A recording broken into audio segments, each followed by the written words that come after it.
Alright, so after a week off, I come back to you guys with Marshall Faulk today for our player review series, 96 overall, for the best show on turf, as they called it. Of course, Super Bowl winner, Hall of Famer now as well. He's gonna have that long pass and is it speed run? Yeah, it's speed run chemistry. I've been very excited to actually review this card because this is a great dual threat player. 94 speed, 94 carry, 90 elusiveness, 82 truck, 97 juke move, 93 ball carrier vision, 96 acceleration, and 90 agility. First time in Faulk's career that he led the NFL in rush yards per game and finished with 21 total touchdowns. I mean, he was always scoring tons of touchdowns for the Rams. The thing that got me really excited about this card was not just the speed and, of course, like the ball carrier stats. It's all of the receiving stats that he has. Now, he does have 95 spin move and 97 juke move, which you're going to try to take advantage of. But, of course, another thing I want to focus on is the 82 spec catch, 90 catch in traffic, 88 route running, 87 release for a running back. I mean, that's pretty crazy. Of course, he is one of the highest rated overall running backs. Granted, we had a 99 Bo Jackson out, but here he is against the 95 overall Walter Payton. Beats him in everything or is the same except for trucking. And here he's against signature Le'Veon Bell, which you guys have been asking for. Le'Veon Bell beats him in trucking and carry, but other than that, he's pretty much better in almost every regard.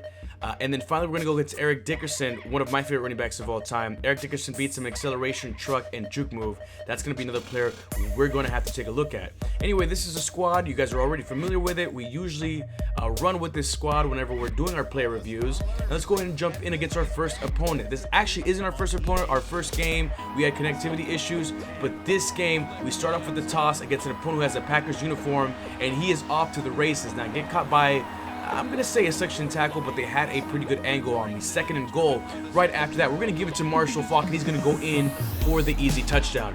The other thing I liked about Marshall Faulk is the fact that his stamina was actually very, very good. So right here on 2nd and 9, you can see the speed there. I mean, when you're calling inside zones or toss plays, it's easy for you to be able to get to the corners where you need to get to. Now, of course, we had Gurley in there as well. Gurley has a Football Outsiders card that I really like, that I want to take a look at. But anyway, 2nd and 1, we give it back to Marshall Faulk, and he takes a huge hit, but doesn't fumble. It's another thing. I think he only fumbled once in everything I was doing with him. And right there, Marshall Faulk with the speed to go in for the touchdown. Anyway, so we continue on with the review. As you can see, we have the 14-0 lead, but we're going to try Marshall Faulk at wide receiver. So we motion him out to the side. I'm going to bomb it up to Marshall Faulk, and right there with the aggressive catch for the long completion. And then on 3rd and 4, of course, the defense has stacked the box, and we find Odell Beckham Jr. for the easy touchdown. Now, that continued happening. I was dominating players with Marshall Faulk, and they would have to stack the box against me. Once again, single high safety look, and right there, we break a tackle, and we get leveled, but he still hangs down to the ball. On 3rd and 7, I'm going to go for the toss. That's right, not a pass play, the toss. And as you can see, when a player has high juke or spin move, if you use those, you'll still be able to bounce off of tackles. Right here, I try to go up once again from Marshall Faulk. Now, it was thrown off. I was in the triple coverage, but he almost came down with that catch. We have to settle for the field goal, and we're up by 7 points. And that proved to be everything we needed to do as we win the first game by 7 points. Now, going into the next game, we're going up against an opponent who also has the Rams uniforms. And right here, we start off by giving it to Marshall Faulk, and he goes in for the juke and almost breaks the tackle. Later on down the drive, after a really nice drive, we're going to give it to Marshall Faulk once again up the middle, and he gets a nice little gain. Then on 3rd and goal, we need something. Right there, we complete it to Deshaun Jackson. So we're up 7-0. But after our opponent scores, here we are with Marshall Faulk, who tiptoes the sideline for yet another touchdown. Guys, I had a lot of fun playing with this card. I mean, easily one of the best running backs that I played with. I felt like I could do pretty much whatever running play I wanted to. I can do tosses, inside zones. I can go up the middle with them. I mean, you name it, I could do it. Right here on 3rd and 10, of course, we had to complete a really easy pass in. Right there, Odell Beckham Jr. ruining the player review. That's what I get for going to him. I should have just gone to. But speaking of ruining the freaking review, there's Roy Williams, who I've been talking a whole bunch of trash about. I've been trying not to show the defense on this video, but I guess Roy Williams, after how much I bashed him, I had to give him that one. All right, so then later on in the game, our opponent's going to get a pick from us, a little bit of revenge, and on 3rd and 10, towards the end of the game, once again, another interception, this time from Glover Quinn.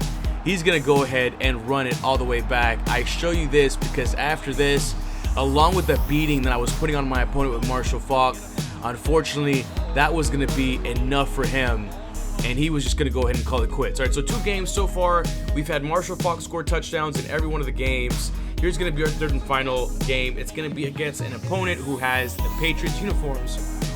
And on our first drive, we give it to Marshall Faulk, and right there almost breaks the tackle, but he still gives us a nice little gain. On 4th and 3, we're going to trust him up the middle, not with a toss play, but up the middle, and he rewards us with a big gain, and right there breaks the tackle, still has the agility to tightrope the sideline and make it in for the touchdown. Now, after stopping our opponent, 1st and 10, we're deep in our own territory. We give the toss, and once again, like I told you guys, I mean, I can run a lot of different run plays. It wasn't just the tosses with him, but right there, ooh, that's the one fumble that I talked to you about. But it was after 4 games, so I mean, I'm not too upset about that. Next, we go up the middle. He literally bounces off a tackler and gets us a nice little gain to set up a 3rd and short. On 3rd and 4, my opponent run commits, and that shows you how frustrated he was. That puts us up 7, and another touchdown for Marshall Faulk. Now, my opponent actually tied it up, and with 1 minute left, we put Marshall Faulk at receiver one more time, and he catches it. But then something happened, guys. I actually lost control of my controller. I know it sounds redundant, but this happens a lot to me on Madden Ultimate Team. You know, where you'll just lose control of your controller. I actually cut it short, but I waited like 5 minutes. And I guess none of us could do anything. I could only pause the game. I couldn't unpause. It's a huge glitch. EA has to fix it. But anyway, back to Marshall Faulk. As you guys saw, I'm going to tell you, like, right now, not only is he one of the best running backs I've played with, he's one of the best receivers I've played with. You guys saw the deep passes where he caught all over a linebacker, and you saw that last play where I just put him on a post route against cover 4, and he took the top off of the defense. That's right, the top off of a defense for the long gain. He is definitely worth it. He's going for like 270,000 coins, which is not cheap, but it's definitely cheaper than a lot of the options you have out there. A lot of people are fire selling their Marshall Faulk because they're trying to go after that Bo Jackson or maybe some other players. I would advise that you pick him up. He's great because he's a dual threat. He's going to be a player that I'm probably going to pick up and keep him for a long time and put him in that Shane Vereen role that I have for him right now as far as my second option at running back as a receiving running back. Anyway, go ahead and like if you like the player review. Today, Team of the Week came out, and we do have a Teddy Bridgewater, I'm sorry, that came out. I'm probably going to review him tomorrow, but keep giving your requests. I'm probably not going to do defensive players, guys. It's hard to do videos on those. But anyway, like I said, like, subscribe if you're new, but most importantly, take care of yourself. Peace. And that's what I like about Michael Irvin, man. I feel like I can throw it up, and he can catch most of what I threw up to him. Now, right here against man coverage, we throw it up, and Michael Irvin with the one-handed catch on the blanket coverage, man. 2nd and 4, we're going to get the ball back to him. Nothing there. He's going to reverse field, break a tackle, and then go in for the touchdown.